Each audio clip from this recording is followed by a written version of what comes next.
communications arrays are aligned. Nobody cares about your stack, bro. It's you.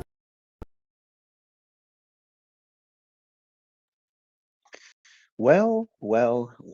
Hope y'all are doing awesome today. Nick Ross, how are you, my friend? Doing great. Another week, almost getting to an end here already, but Yeah. it's been good. It's been fun.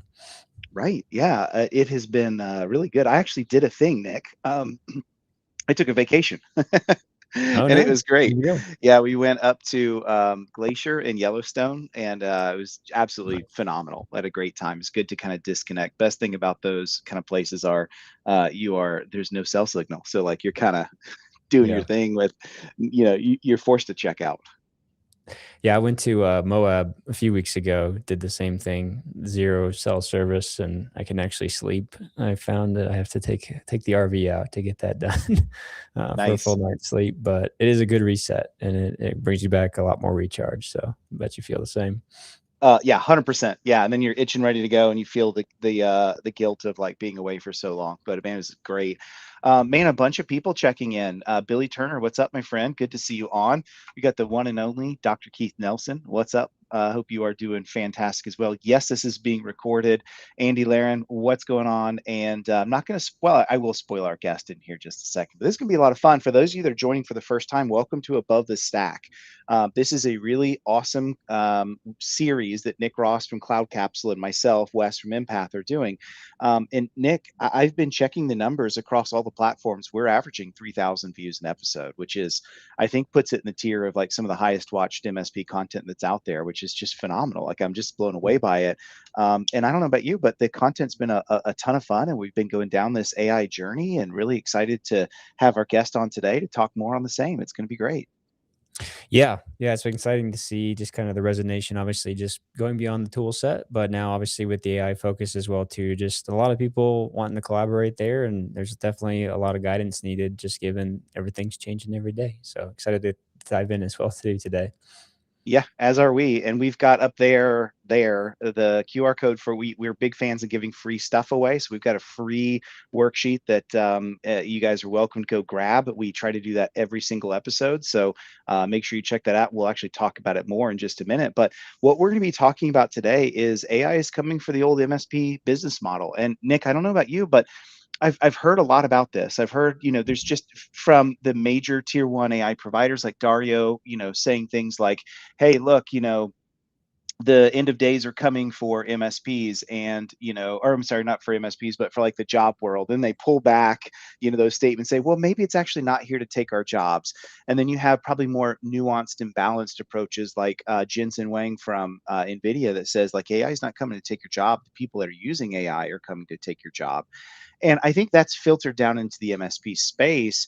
And there's been just a lot of discussion around this of like, what does this mean for all of us? Where is this thing going? And that's why I think this is going to be a really fun discussion today to get into just what we're talking about, this new business model that's coming in front of us and what's changing in the wind. So really excited, Nick, to be talking about that. And let's see, I can't get my slide to go forward. But I guess while I'm fighting with the AI bots, let's go ahead and bring our guest on. If you guys don't know, we are super excited to have the one and only Callen Sapien join us on the call today. Callen, what's going on, my friend? And you are muted. I just noticed. No, I'm not. How you Got guys it. doing? Fantastic. Nice. Thanks for having me. Really excited. The other episodes have been phenomenal. So excited to be able to come on and have a good conversation and hopefully contribute something. Man, there's no question that you're going to be pivotal in that, I think. And for those of you that don't know Callen, let me go ahead. I did finally figure out my slides here. Callen, I'd love for you, I'm going to pop your bio up here. I'd love for you to just tell us more who the heck you are and what you're doing these days. Yeah, thanks. So obviously my name's there, Callen Sapien. I've been in this channel for about 17 years. I can count 21 if I go back to helping some roadside computer shops turn into MSPs, but I think it really probably counts when I joined ConnectWise. It was really early on. ConnectWise lasted about 8 years there, helped us through the acquisition. You're welcome, or I'm sorry, depending on your experiences. And then for the last 5 to 7 years, really have been focused on DevSecOps, security, automation, data, and then the last 4 years, it's been all in machine learning and AI.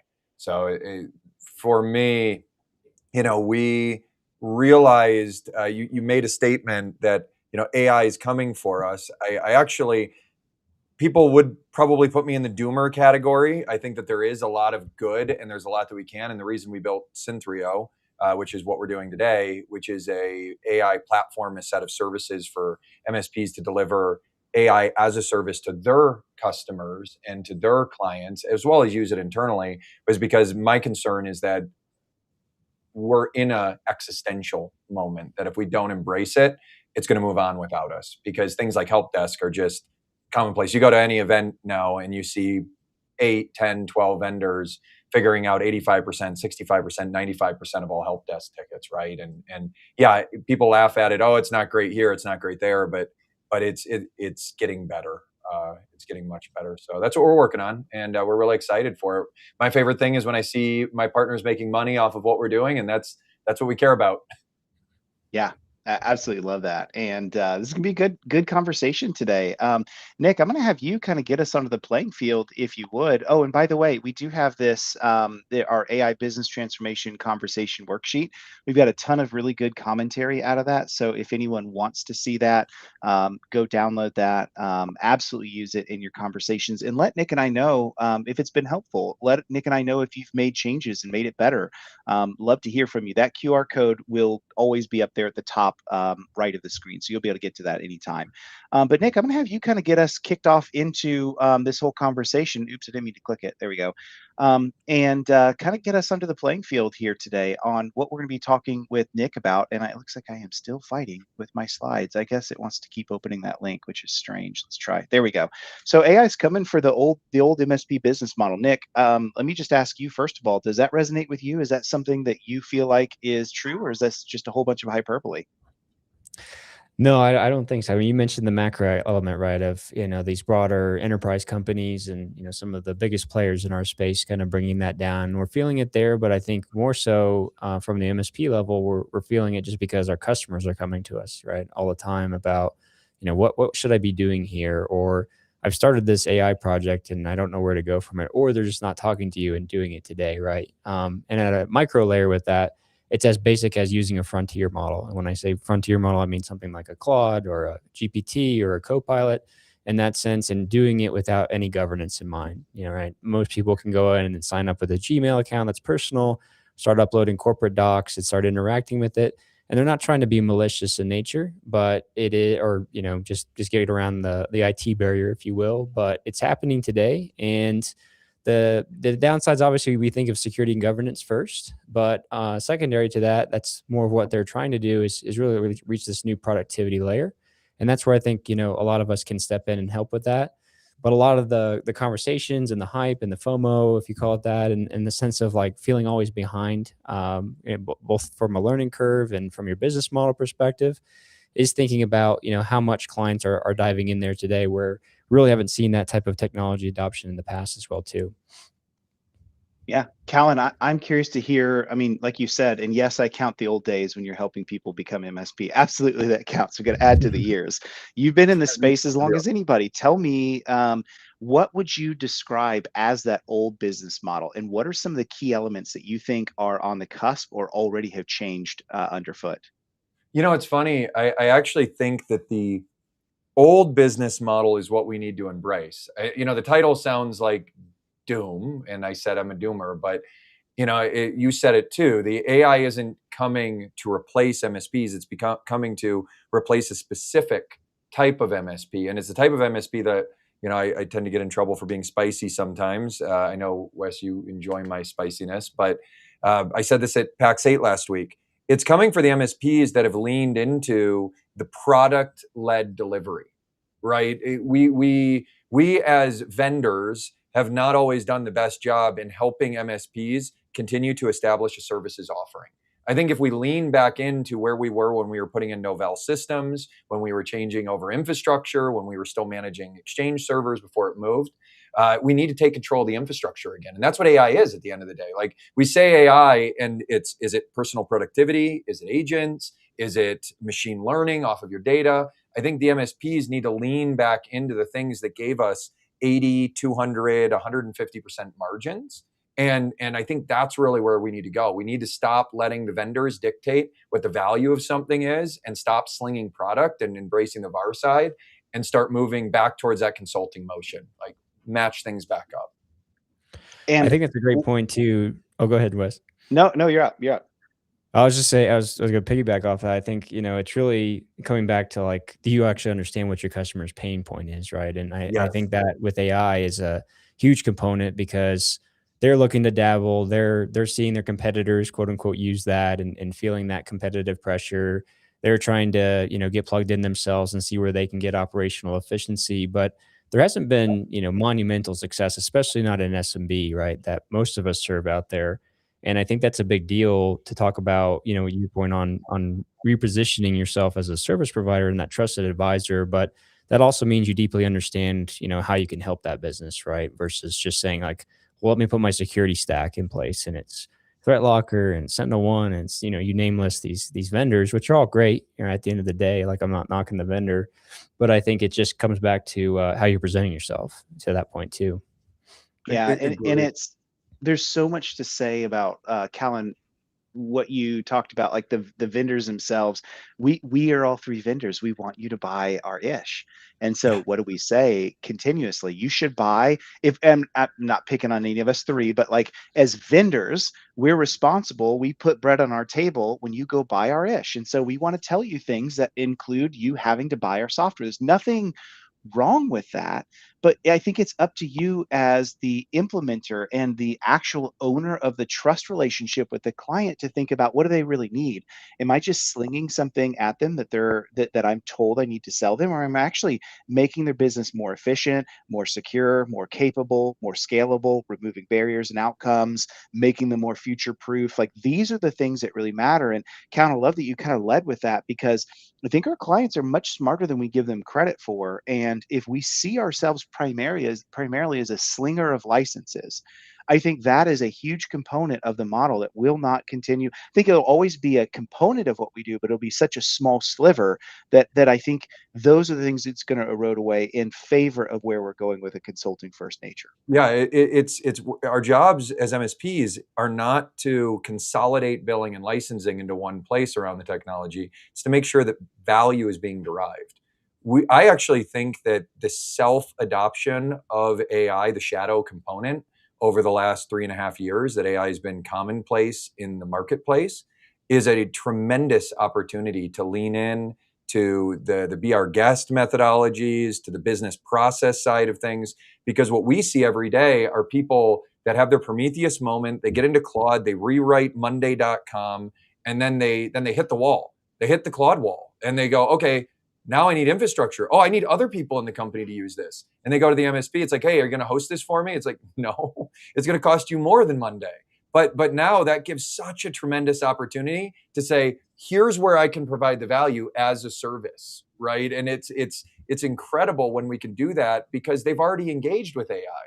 So now we get to go and say, okay, here's how you get value out of it. Yeah, that's exactly right. And if you've missed what we've been talking about, Nick and I have already gone through this conversation with a number of others. For those of you that are joining for the first time, welcome to Above the Stack. Nick, some of the things we talked about here is the reality is this conversation is already underway and your clients are already using AI tools every single day. The data shows that you just may not be in the loop. Is that correct, Nick? Yeah, 100%. I'm working with a lot of MSPs today that are, just using tooling native in Microsoft because that's our, our focus area. But there's things that you just see over the network where most of the organizations using Claude, and to my earlier point, like there's the security and governance aspect of that. That's kind of scary and kind of your gut reaction as an MSP, like, oh, wow, there's a lot of data exposure potentially there. But the flip side is like, how could you enable them, right, to use Claude and come in there and to Callen's point earlier, instead of like being on the back end of that conversation where they've spun up some other, third-party app or they've gone down that route because they're now capable with natural language to do so. How can you get ahead of that conversation and say, hey, here's the first stage of what we're going to get into. And I don't care what business or AI tool that you use. Like, I'm just going to help you govern it. I'm going to give you some guidance around that. And that enables them to carry it forward without feeling like you're restricting them from access, right? Because they'll always find a way to then use the next tool, right? There's only so much you can do in that way. And it's easier than ever now to expose your corporate data to a model like Claude's free program or the personal plans where it's training the underlying model, right? In that sense as well too. So there's a lot of great business cases to do that. But on the opposite end, from the productivity realm, I always feel like if you actually enable the organization to get on a frontier model like that and get them organized, they'll actually have exponential productivity benefits too. And you can guide them through that journey as well. So there's benefits on both sides. You're not just restricting them from a security and governance perspective, but the productivity realm is big too. And last point I'll make is just from a small business perspective, there's a ton of statistics just around like the lack of adoption, obviously, right now. But there's a lot of consideration when it comes to number one, their skills and confidence in using it, right? And so there's a need there from that perspective. There's a knowing where to start because it's new tool every day, new model every day, getting retracted by the government, coming back into the play, right? Whatever it might be. And so there's just a prime opportunity to kind of step in there and be that leader for them at this point in time too. Completely agree.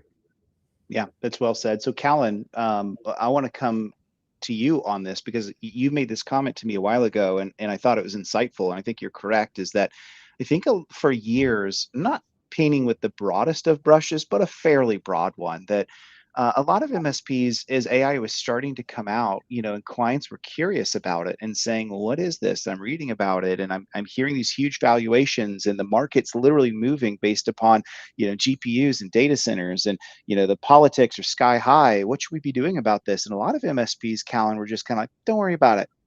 It's too early to tell. Don't touch it. Don't do anything. And I don't think that actually changed anything for the client. I think they just said, okay, well, my MSP doesn't want to be part of the conversation. I'm going to move on. What are your thoughts on this? I think we still see it a lot. And I think that one of the broad issues is we're tinkerers and we're experts as an industry. And AI is so new that it's not that new anymore, right? November 2022. It's been a while, but we looked at it in an avoidant state as an industry because there wasn't a lot of infrastructure shifting things. Until recently, agents cost entirely too much. You couldn't access them securely or deliver real meaningful business infrastructure outcomes. And most of the gains were personal productivity gains. MCPs changed that, direct integrations, Claude Cowork was a major change for that. And Claude Code was a major change for that. And so what I think happened is MSPs thought that they were going to have the time to learn it and master it. They got into it, realized that the first year or so, it was people making images and cat memes, and it wasn't actually bringing a lot of value. So they put it on the shelf and dealt with the 3,000 other tickets and the constant cyber attacks and everything else that their clients were unwilling to pay for.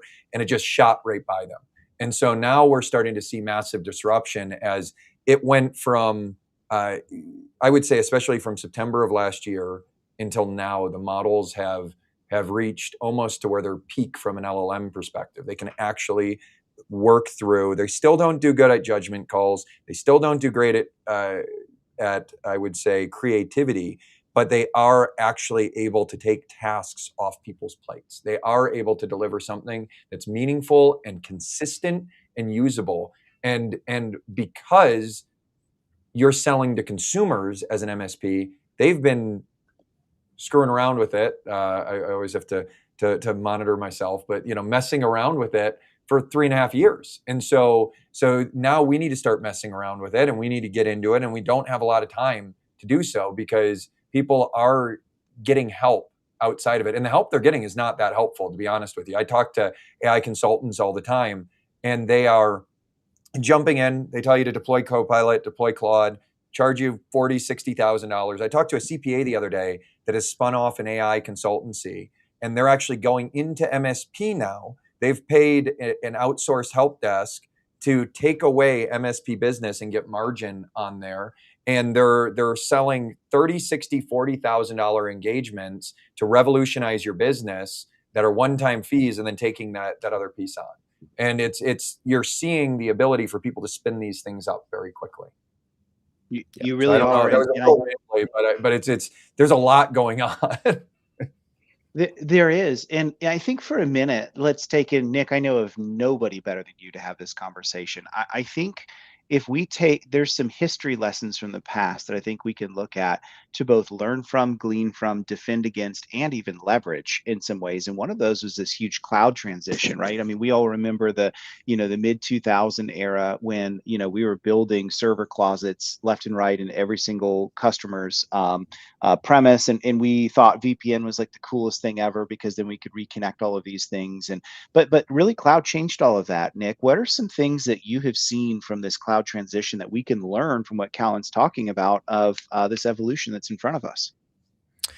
Yeah, I think the funny thing is like we still have laggards, right? From the standpoint of not everybody, like most MSPs that run, have a bunch of hybrid clients still, right? Where we're like still trying to transition into the cloud fully. And, the CapEx, OpEx expense model has not always, been the best benefit for that company, or they've got so much legacy line of business applications or different types of infrastructure that it really wasn't feasible to go in and do that.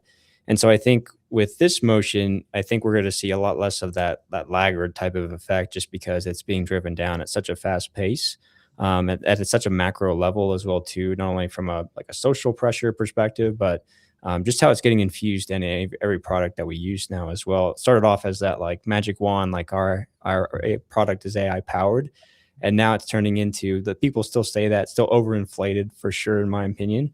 But there's actual, to Callen's point, there's a lot of tangible business outcomes that can be driven.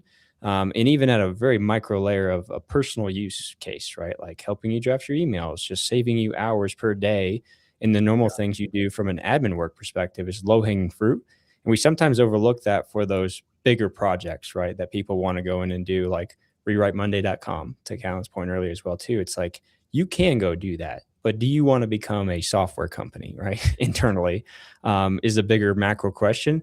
And that requires somebody to be, to your point too, on cloud, somebody to be that strategic advisor to say, well, this is how your infrastructure looks today, and this is how it could look in the future, and this is the bridge that we're going to take to get there, and have that strategic oversight that's looking at the macro lens versus thinking about, well, I can create a much better Monday.com, right? And getting all caught up in that. I'm a proponent of that too now, with like the build buy partner conversation has turned into, we can build things a lot faster now, and a lot easier in some cases, but you don't realize like how much tech debt and other things, and from a maintenance perspective, are incorporated into that. And so there's a lot there that you have to factor in.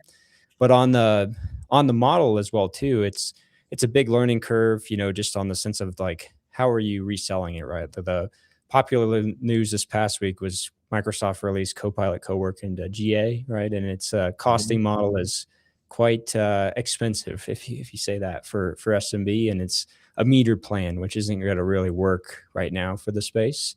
And so, with cloud, it also moved us into that OpEx model, which is a different pricing equation. So there's still linear elements of the pillars that you have to go in and talk to with your customer on that note.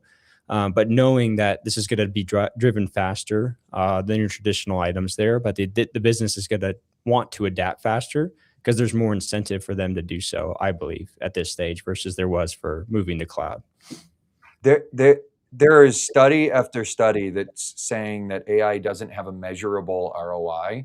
And I think it's because almost every study is focusing on personal productivity gains. It's not focusing on the infrastructure like you're talking about. And I think we measured it wrong a lot in the cloud shift as well, as we gave up Exchange servers in exchange for 365 margins, which started out really good, but then have dwindled. And as you mentioned, metering doesn't leave a lot of room for the service provider, right? The push is to squeeze that out. When you look at what the hyperscalers gained from 2014, 2016 in the shift to the cloud versus what SMB and the managed service providers that serve their infrastructure gained, there's some pretty credible arguments that say we lost, right? We got security revenue, which kind of hid the losses, but we lost the actual infrastructure movement because we were afraid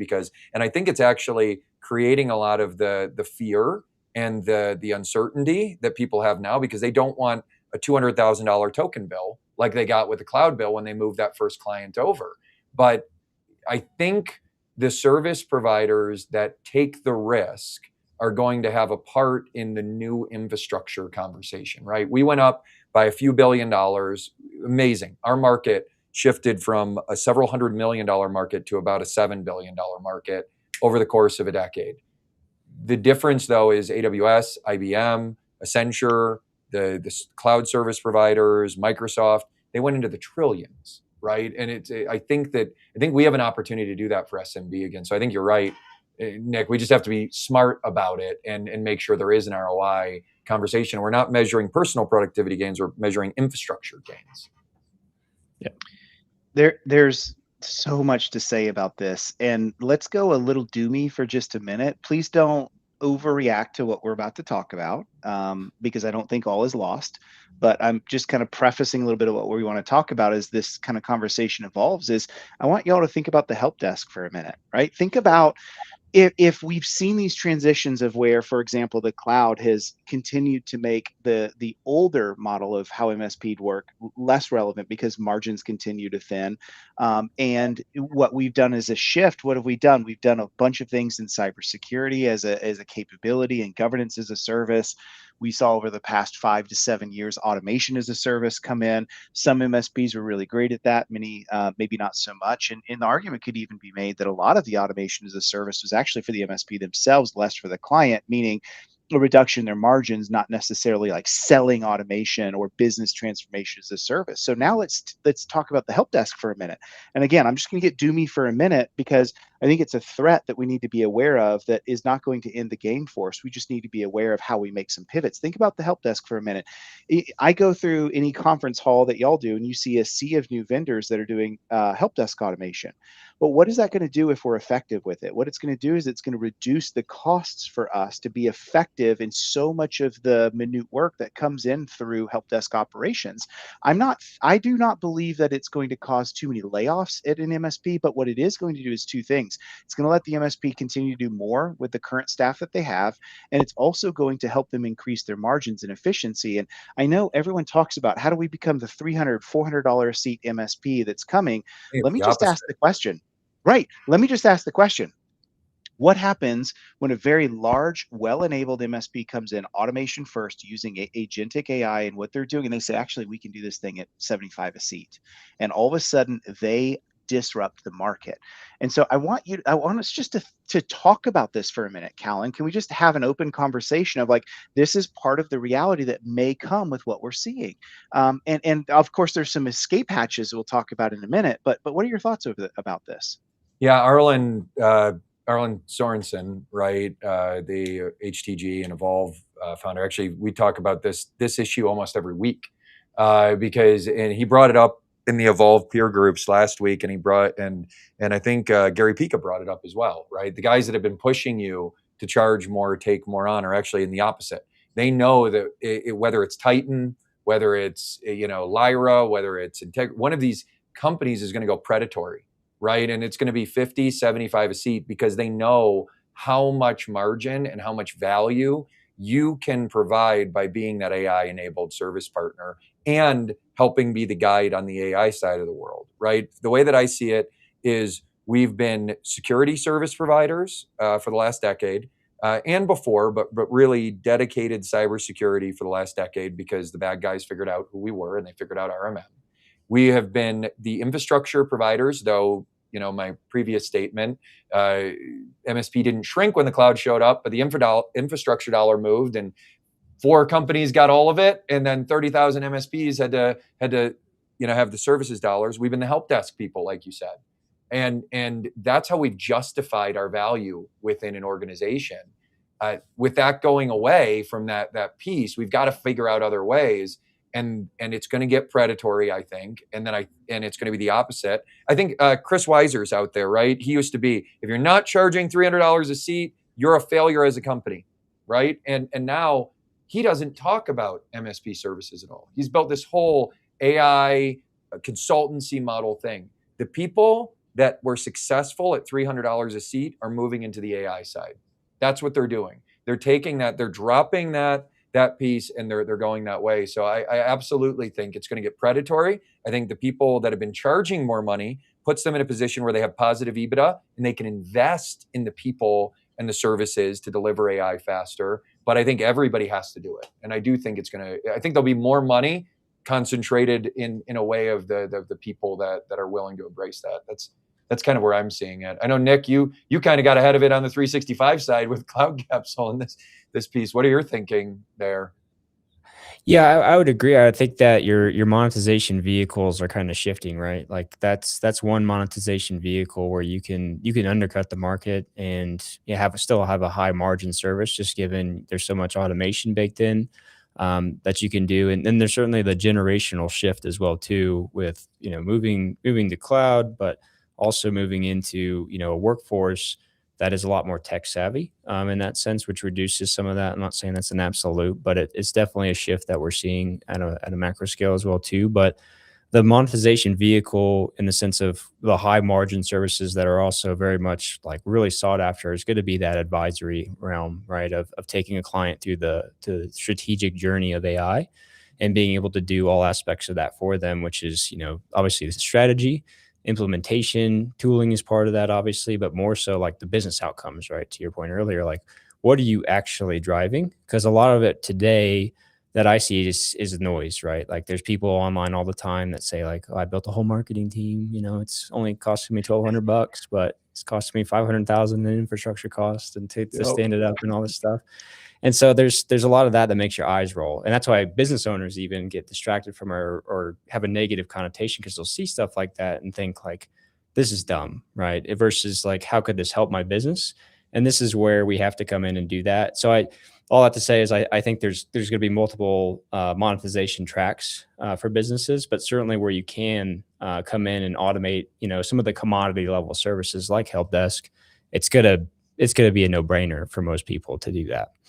Yeah, and this is why, like Keith Nelson, I saw him in the chat joking about like, why cut your rates to 400 a seat? And I love that comment because I know Keith well, and I know Vicestim is MSP, and I know that he actually he's been selling his per seat price, I guess when you calculate it all in, far higher than what the normal is. And so we look at something like this, and I'm just going to ask the question to the audience: what is the value the client perceives from the services you provide? Because if it purely is, in fact, let's just show the next slide, because I think this is really valuable here. If it's purely just, the tools I provide and bring to the table, congratulations, you're in the sense of bottom of the value funnel, but sort of the top of like easiest to go and fill. That's not considered very valuable to a client, right? Maybe it's the tickets. We're really fast at answering tickets for them, and so anytime a ticket comes in, we're really great at handling it. Great. Well, again, if those are the two value propositions that you're primarily offering to your client, the outcome that you're going to get from them is not high enough for them to say, a competitor comes along and says, well, then how about I do that for a third of the cost because we're so much more capable. That is where the threat lies. But as we start to go deeper into this value funnel, and we get into being able to be efficient with projects, helping the client build their own standards, their own processes, their own SOPs, their own capabilities in what they're doing, as we help them roadmap to success, not just with IT roadmaps, but in all things of where they're going as a business, as a consultant, getting into those outcomes and ultimately becoming the stupid two words that everyone says that nobody defines, being a trusted advisor. This is where the value comes from. And this is where we have the ability to go and charge prices that it doesn't matter what someone can come in and undercut and say, I can do this for $45. Because you can say, shut up, nerd. No, you can't. The value that my partner is giving is far more than the licenses they sell and far more than the automations that they deploy. And so, Callen, again, back to you. Are you seeing MSPs do this? Are you seeing that this is the future? And if so, I'd love to get your thoughts and commentary on this. I am, and we're seeing, what's crazy is we're seeing deals in other industries. They would feel small, but actually I don't even think they would feel that small, because I did a quick stint in DoD and the enterprise world of things, and And we're seeing deals that are, $120,000, maybe $2,000 a month in IT services, and a commitment of $8 or $10 or $12,000 in the consulting side, governance, AI, deployments, and those outcomes. When you get into the trusted advisor speech, for me, right? I know we're not talking about our products, but our product is a platform that competes with Copilot, with Claude, with N8N, with this, and it's multi-tenanted and all those things. I am as much a services company as I am a technology company. And I talk to MSPs all the time. We don't have that knowledge. And it's like, it doesn't matter. That's why we're here. Eventually you'll get that knowledge. And that's why we went that way. But I think that we over-rotated on chasing recurring revenue to our detriment. And we forgot that project work, service time, and that is why they're working with us. That's what a trusted advisor does. They come in. The most profitable companies in the world right now, and for the last 40 years, have worked on project work. But we got sold, and as a SaaS provider, my valuations were directly tied to my recurring revenue streams because they were predictable. I've got a lot of thoughts that maybe on a different episode we could talk about that, and the control that VCs and private equity do by taking you away from a cash situation.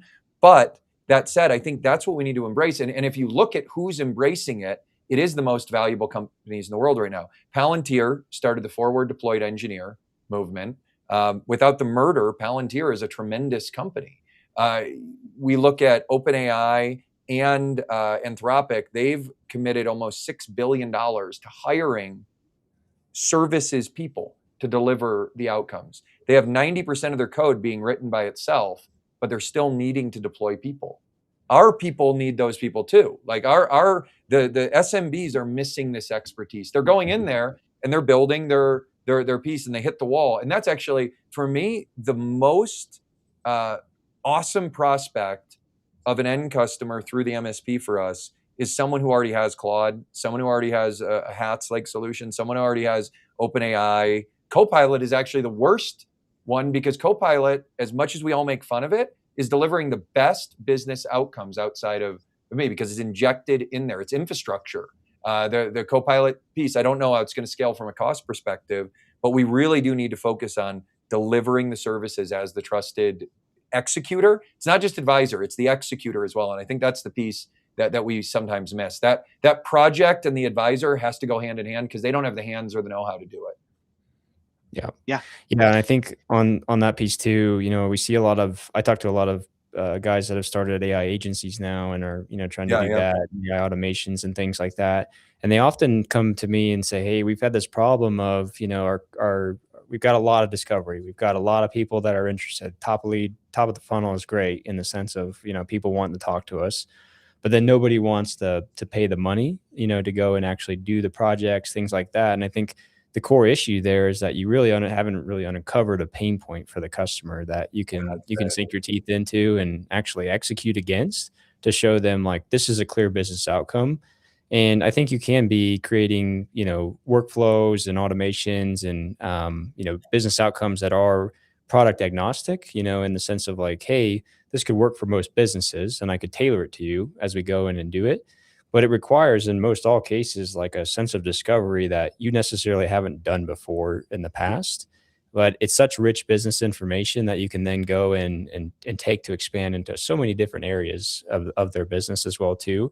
I still do some on the side just to keep myself in practitioner mode, right? And keep myself in line with what MSPs are working with right now. And I think in most cases, I've learned more about the business in a couple of weeks than I think a lot of MSPs do, and just like working with them for over a year or more, because they're just doing their help desk, they're just doing the basics in that sense versus getting into the weeds of how the operation actually works, right? And I think that's a big difference that most of us are going to have to build competency around.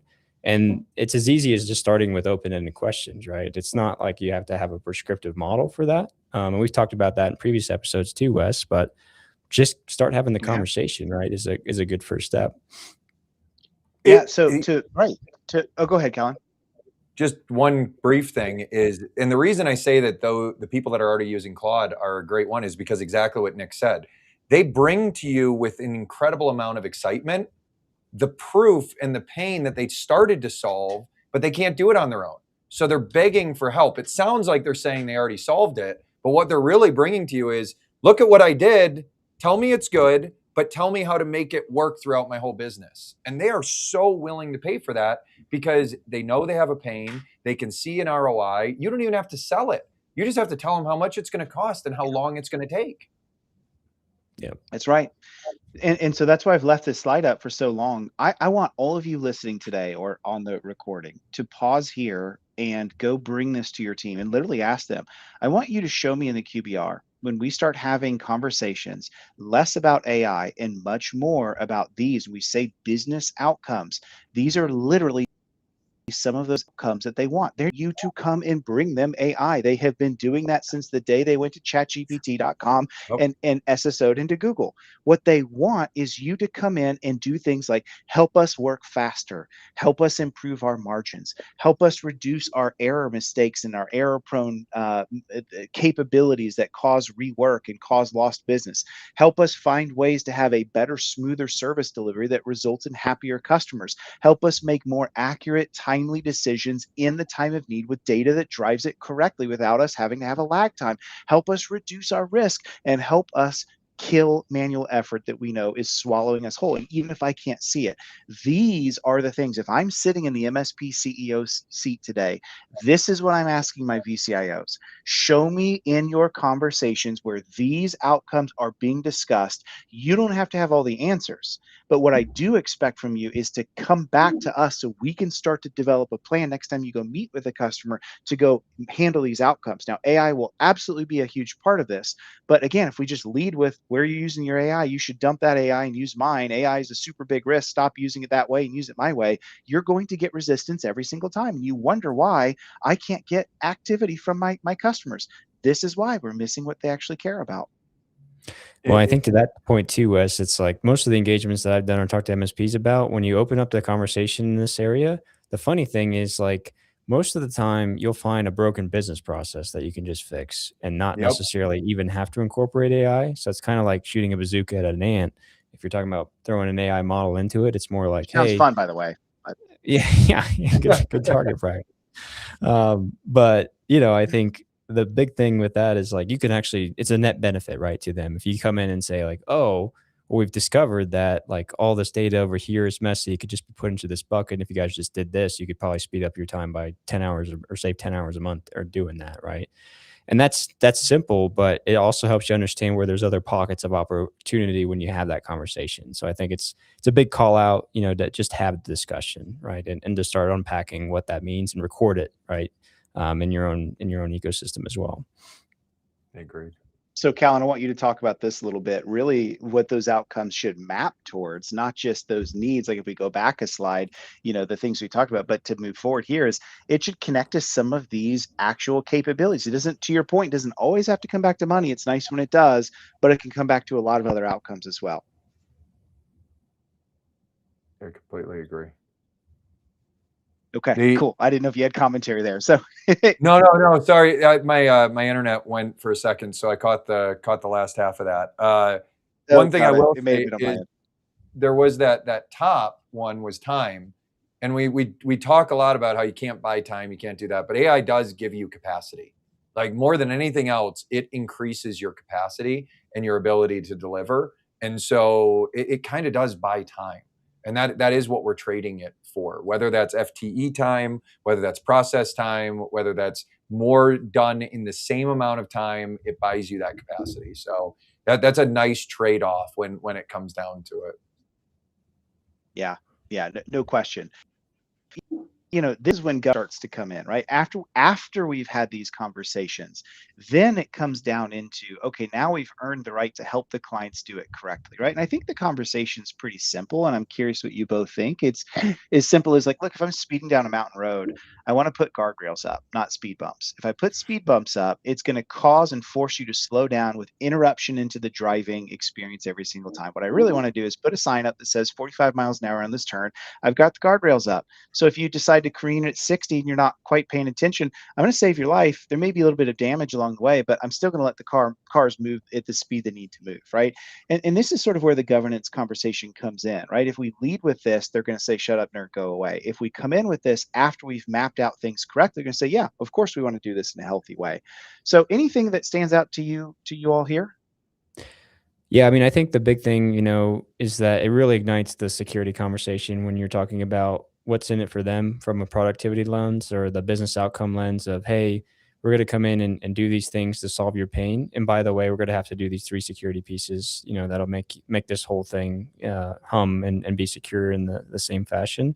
It's often like reducing or eliminating all the traditional friction that MSPs have had around just pulling teeth with customers, right? Like trying to get them to do MFA, trying to get them to do, endpoint protection on the device and have certain restrictions for applications, things like that. I've done some, like the last one I did that was kind of in a similar vein was I worked with a credit union and they take in a bunch of loans. And so we built a nice AI workflow to take in the loans, evaluate them, and have some decision tree logic that was automated and driven by AI. And, that was all the business outcomes, going to save them 20 hours a week to do that. So there was clear ROI for them. And in doing the investigation, found a bunch of stale guest user access, found the data siloed in different repositories that wasn't secure or protected by any controls, and a couple of other items, right, that traditionally in the past, that would have been a hard thing to go, like, you need to clean this stuff up. But I just said, hey, these are the other things that we need to do. And they signed off on it. And it was like a minute conversation, right, in that sense. So it's eye-opening in that way, just to be able to position in that way and be able to take your customer through that, knowing that you're handling both sides, right? But you don't have to talk about the dry and boring side, right? Which is to them the security and governance side as much, but still, have that confidence to do that. I think Keith put a good point here in the chat too, like in the sense of marketing yourself as a trusted advisor probably isn't the best. We've talked about this in the past of like niching down and being very specific with how you're catering to this, but I think we're using that as a blanketed term, but you do want to, try to specialize in what you're doing in that degree. And also thinking about like, that's like people we have the best customer service, right, on their websites. Like, well, we might actually, but everybody says that. So, how do you differentiate yourself, Right, especially in this market as well too? From a governance and a security piece, that's actually an area that we sell off of, but it is hard to sell against hyperscalers. I was always go to the cloud because I don't think that your personal data center is more secure than the entire infrastructure of Amazon or Microsoft, how it's configured and whether or not you're going to do that. But the only thing that's more secure about your personal server or your VLAN is the fact that I can unplug it and it goes away, right? But I can do all those same things. Similarly, Claude is secure, right? There are breaches that happen and they're more likely to happen because they're better targets, but they for the most part are. Like, I don't ever sell our product on it's more secure than going direct. I think that's a losing battle and it doesn't actually sell in it. But education, having someone there, I have submitted 9 responsible disclosures to Anthropic. Almost every single one of them has led to a breach, and they've not responded to me. I know others in the red teaming have done that as well. They don't listen to their customers because they don't have to. That's the difference between the hyperscaler and the data center or the server that's controlled. That's the value that the MSP provides. And so education and governance, for example, most people don't know what the word sycophancy is, but people experience it every day when the AI tells them that their idea to YOLO the payroll into, the next big thing is important, or the right thing to do. Most people don't. I was actually at a webinar with a partner just yesterday, and one of their end customers, because it was to the MSP's end clients, asked the question. It was the first time I've ever been asked it, but it's a phenomenal question. Was my customers, so the end clients' customers are coming to them as experts in an arena, sometimes with wrong information that ChatGPT has given them. And so being able to have the MSP understand how to explain to the end customer how to combat what they're dealing with AI, because they're dealing with it too. It's not just us getting questions from the end customers, it's them. So there's a deeper level of education. It's not just clicking through in know before or something else anymore. It's doing what empath is and actually educating completely so that you can educate your client completely so they can answer the questions around AI because they're getting it too. This was a lawn care company that the person had come to, and they had these fake stats around potash that ChatGPT had just made up. And it's like, how do I combat this? I don't want to call my customer an idiot. It's like, well, here's the way, but we have to be able to explain that to them. So the governance goes far beyond just securing your data anymore. Now it's bringing them up to your level. Yeah, it's well said. So well said. Well, we are running out of time here today, which is not a bad thing. That's how you know we've had great conversation. A few more things as we kind of start to wrap up. One is the client conversation. We're going to mostly skip over this today, other than the worksheet that we have will talk you through a number of those components, just how to have conversations with clients. It starts with open-ended questions. It starts with these kinds of things. Where's workflow? Where do you feel like knowledge is being trapped? So on and so forth, right? And so go grab that guide. It's going to give you a ton of really helpful conversations that you can start to have with your clients in your day-to-day. And also remember, we talked about this all the time, and this is kind of even the theme of above the stack. Please do not lead with your stack. Your clients don't care about your stack. Like as much as we want to brag about it and talk about it and how exciting it is, they just don't care. So stop with those things and start opening up with the challenges that lead into the pain points that the client has. And I think a lot of times we're afraid to have those conversations because we're afraid we don't have the answers to them right away, and that is okay. The client is not expecting you to be a wizard that has all the answers right away. You can come back with a little bit more as you start to think about it. So, Callen, I want to come to you on this one. Is when we start some of these first projects, it can be a little boring sometimes. It doesn't have to be the most incredibly built out, game changing thing that just revolutionizes the company forever. It can actually start small, and that's an okay thing. Can you talk about this just a little bit? Yeah, we have 3 rules when we're recommending projects. The first is it should be boring and it should be well defined, right? The first one should actually have a human doing it in a way that's measurable, that when we take the human out of the loop, we can see what's going to happen. Because to your guardrail analogy, we want to make sure that it's something that already has guardrails, it's well defined. You've got to be happy with the boring. That's actually, I've seen so many vendors and MSPs always want to be flashy. Look at Datadog, one of the larger companies in the world, is completely boring. But you know what? They're highly profitable. Splunk is another one, right?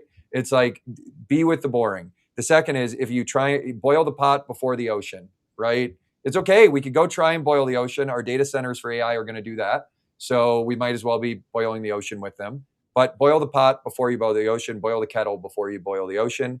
And then make sure that it is something, though, that someone in a position of influence is related to. What we see is that it's often the finance teams right now. They embraced macros in Excel. They embraced RPA. RPA was built for finance people. Focus in those areas, and you're going to get that quick win you can build off of. And there is plenty to build off of once you get it right. It's well said. Well, Nick, this has been a really, really great conversation. I don't know about you, but I've really appreciated this. And Callen, I think this is talking directly into what this looks like. Nick, I wondered if you might just chat with us a little bit of what you think the future MSP looks like. I know we have maybe 30 seconds left before we talk about our next guest for next month. But do you see these as sort of the future of where our MSP space is going? Absolutely. Yeah, I think, advisory first, consultancy first is going to be, how you're showcasing the most value, like we've kind of unpacked today on the call. And then some of those ancillary services that you're still doing, right? Like you're creating this bridge with your existing practice. It's not like that's going to go away, right? Those services that you're providing, but they're going to be in less of a visible focus, right? And we already have problems with that with our customers today on showcasing them ticket reports, right? And them glazing over, not really caring much about that anymore, versus how it's shifting their business and the business focus. So I think a big piece of it is going to revolve around how the conversations are going with that customer. And then thinking about, the business outcomes again, like trying to lead with that as much as you can. And the more that you can do that across your customers, the more that you can package that up and, reuse it. Right. And that would be the goal too, to be able to scale. while still bringing that tailored edge to those services is where we understand their business, but can do repeat business outcomes just, with different tool sets that they use, or, different business processes that might involve as well. So definite shift. And I think there's, time to go do that, right? Don't feel like you have to change overnight. There's scaling that your team needs to go through as well, that's going to evolve over time. And a lot of it's new for everybody, right? So I think we're all in that bucket of learning together and having peers to do it with us. Yep, that's exactly right. And so I think one of the big takeaways for today is that, you do not need to become the next AI vendor. What you need to become is somebody that can guide clients and really manage that trust relationship when AI comes into the business. I think that's the big takeaway. So a couple of things, we've left this QR open forever, but if you're interested, grab this. It's completely free. There's no gating of any kind other than just popping your email in. We'd love to give you a copy of this business transformation conversation. You can incorporate it into your QRs. You should, your QBRs. You should absolutely be having these types of open-ended questions. I think you'll be shocked at where some of this comes from. Callen, I know you're not here to talk about Synthreo as a whole, but who the heck are y'all and what do you do for MSPs? Yeah, so what we do is we take the model of do it for you, done with you, or do it yourself. We are your AI as a service provider. And what I mean by that is everybody wants to get better using AI. People don't have a clear path to do it, and we help you do that. Our goal is to help MSPs establish a new line of business that gets them between 50 and 200% margins. And we've got a platform that handles almost every single aspect of AI consumption from a business-centric standpoint, from chat to agents to regular RPA workflows to governance and security and applying that. And then we've got a services team that works with you every step of the way. We'll get on the call with you from initial discovery all the way through building and managing and maintaining the agent. And from our perspective, we help you get set up very, very quickly. That's what we do. Amazing. That's awesome. So yeah, definitely check out what Callen and team are doing over at Synthreo. Absolutely love it. You can book a session there if you guys would like to. And I hope you do. I hope you have a conversation. Callen's a great company and they're doing great things. Also, I am really excited about this. Nick, this is the very first time that we have brought on an actual MSP onto the show, which we should be doing a lot of. Yeah. This is going to be a ton of fun. If you don't know Dustin Bolander from Clear Guidance Partners out in Texas and Austin, he's actually been doing everything we've talked about today.